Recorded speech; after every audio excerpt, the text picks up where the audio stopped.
तक हमारी आपका फिर से स्वागत करती हूँ अपने इस YouTube चैनल पर। बच्चों, इससे पहले हम पढ़ चुके थे। मेरा पहले 2 वीडियो देखा होगा जिसमें हमने वर्ण के बारे में आपको बताया हुआ था। आई होप आपने वो वीडियो ज़रूर देखा होगा। आज हम पढ़ेंगे शब्द विचार। शब्द विचार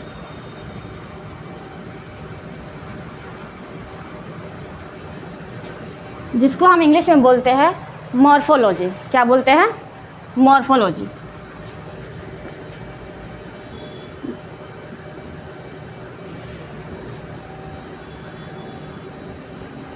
जिसको हम इंग्लिश में क्या बोलते हैं? मॉर्फोलॉजी। आज हम पढ़ेंगे शब्द विचार में कि शब्द किसे कहते हैं। शब्द किसे कहते हैं?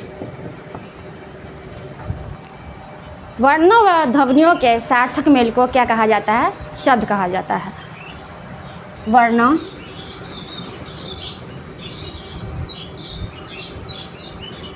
और ध्वनियों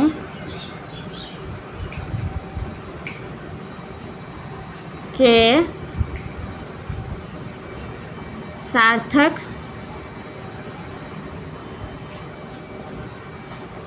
मेल को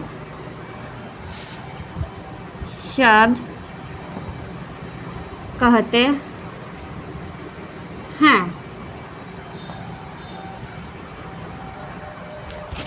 वर्णों और ध्वनियों के सार्थक, याद रखना बच्चों, वर्ण क्या होने चाहिए? सार्थक होने चाहिए। ठीक है। वर्णों और ध्वनियों के सार्थक मेल को क्या कहते हैं? शब्द कहते हैं। अगर हम वर्णों को सार्थक नहीं रखेंगे तो उसका कोई मतलब नहीं निकलेगा। सार्थक मेल को शब्द कहते हैं।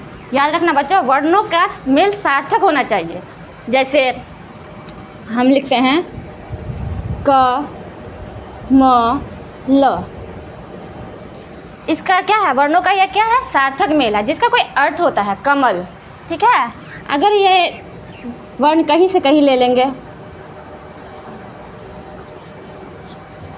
तो क्या इसका कोई अर्थ बन रहा है? नहीं, क्योंकि ये सार्थक नहीं हुए। याद रखना, वर्णों के मेल को नहीं, वर्णों के सार्थक मेल को क्या कहते हैं? शब्द कहते हैं। इसको हम निर्थक बोलेंगे। ये हमारे निर्थक शब्द हैं जिसका कि कोई अर्थ नहीं होता है, और ये हमारे कौन सा? सार्थक शब्द हुए।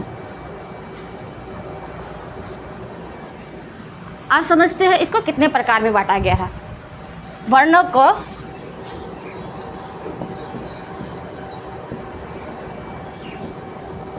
मुख्य 3 प्रकार में बांटा गया है। 3 प्रकार में बांटा, वर्णों को नहीं, शब्दों को मुख्यतः 3 प्रकार में बांटा गया है। वर्णों को मुख्यतः 3 प्रकार में बांटा गया है। कौन कौन से? आइए देखते हैं।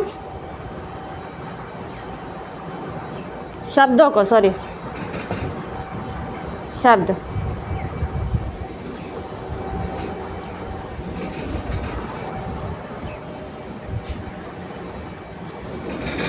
पहला है उत्पत्ति के आधार पर। उत्पत्ति के आधार पर। पहला किस आधार पर बांटा गया है? उत्पत्ति के आधार पर। दूसरा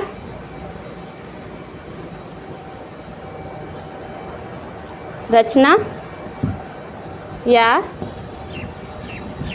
बनावट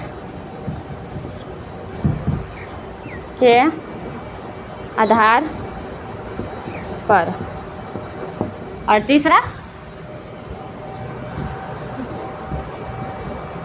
रूपांतरण के आधार पर। पहले शब्द को कितने प्रकार में बांटा गया है? 3 प्रकार में। उत्पत्ति के आधार पर, रचना या बनावट के आधार पर और रूपांतरण के आधार पर। एक बार फिर से रिपीट करते हैं। उत्पत्ति के आधार पर, रचना या बनावट के आधार पर और रूपांतरण के आधार पर। ठीक है। अब उत्पत्ति के आधार पर इसके भी 4 भेद होते हैं। आइए देखते हैं कौन कौन से। पहला होता है तत्सम।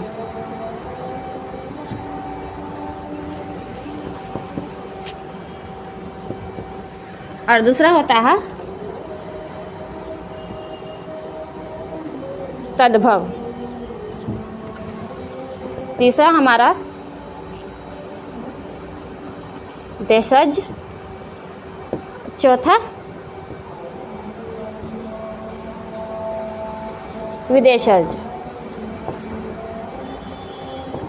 चलिए इसको विस्तार से नेक्स्ट वीडियो में देखेंगे।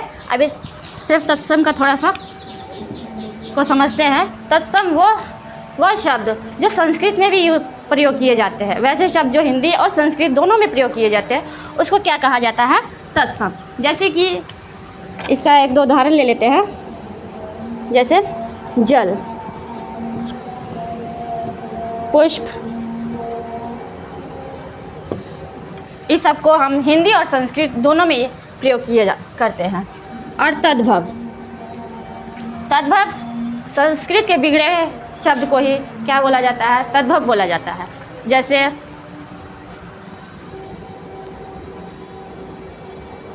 जैसे पुष्प हुआ हमारा तत्सम।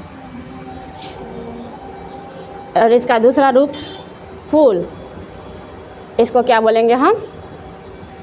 तद्भव। ठीक है। उसके बाद देशज जो ऐसे शब्द जो हमारे देशों में बोले जाते हैं उसको क्या बोला जाता है?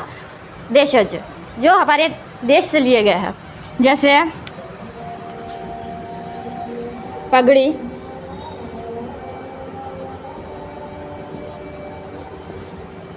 डिबिया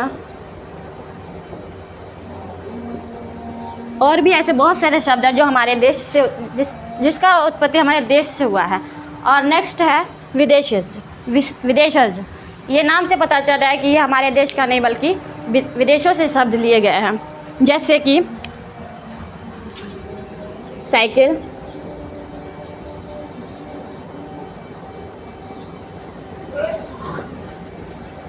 हॉस्पिटल आदि। ये हमारे हुए उत्पत्ति के आधार पर 4 भेद: तत्सम, तद्भव, देशज, विदेशज। उत्पत्ति के आधार पर 4 भेद: तत्सम, तद्भव, देशज और विदेशज। आप समझते हैं रचना और बनावट के आधार पर। इसको मुख्य 3 भेद हैं। पहला रूढ़ शब्द,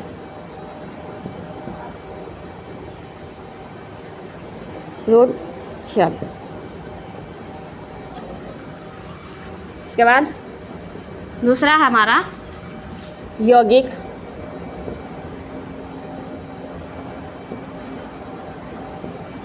यौगिक शब्द। और तीसरा हमारा योग रूढ़, योग रूढ़।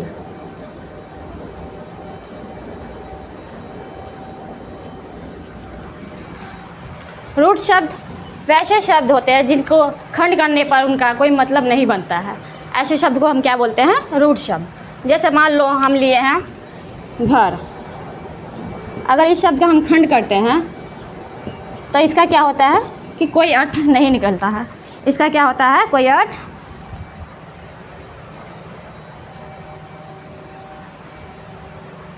अर्थ नहीं निकलता है। तो इसको क्या बोलते हैं हम?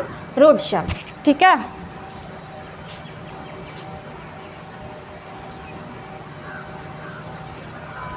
आप देखेंगे यौगिक।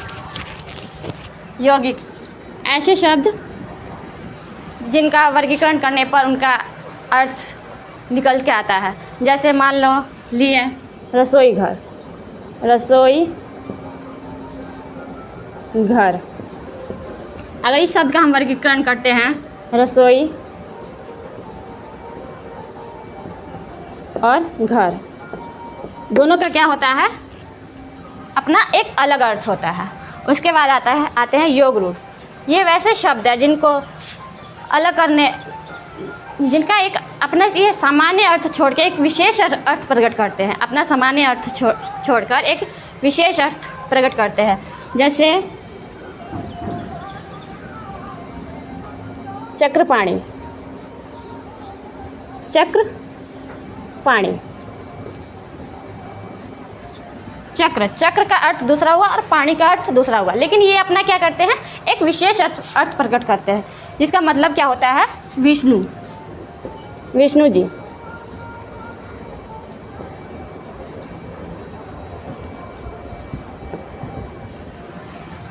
तो इस तरह हमारे रचना और बनावट के आधार पर कितने भेद हुए, 3 भेद, रूट शब्द, यौगिक शब्द, योग रूट शब्द। ठीक है, अब आते हैं रूपांतरण के आधार पर। रूपांतरण के आधार पर भी इसको 2 प्रकार में वर्गीकृत किया गया है। एक हो गया हमारा विकारी शब्द,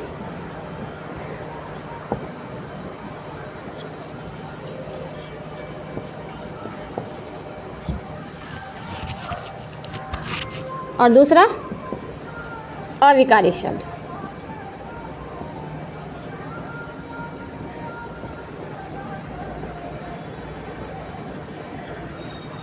रूपांतरण के आधार पर कितने शब्द हैं, 2 शब्द। कौन से, विकारी शब्द और अविकारी शब्द।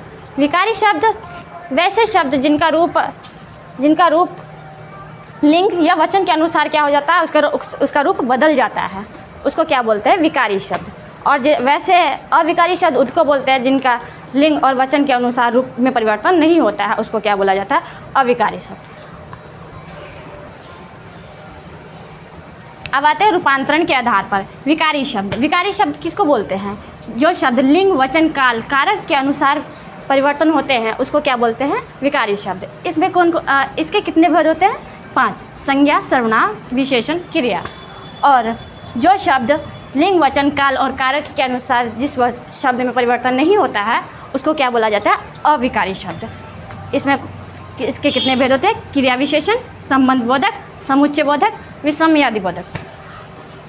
आई होप आपको यहाँ तक समझ में आ गया होगा। अगर नहीं समझ में आया तो नीचे कमेंट बॉक्स में अपना कमेंट ज़रूर करें।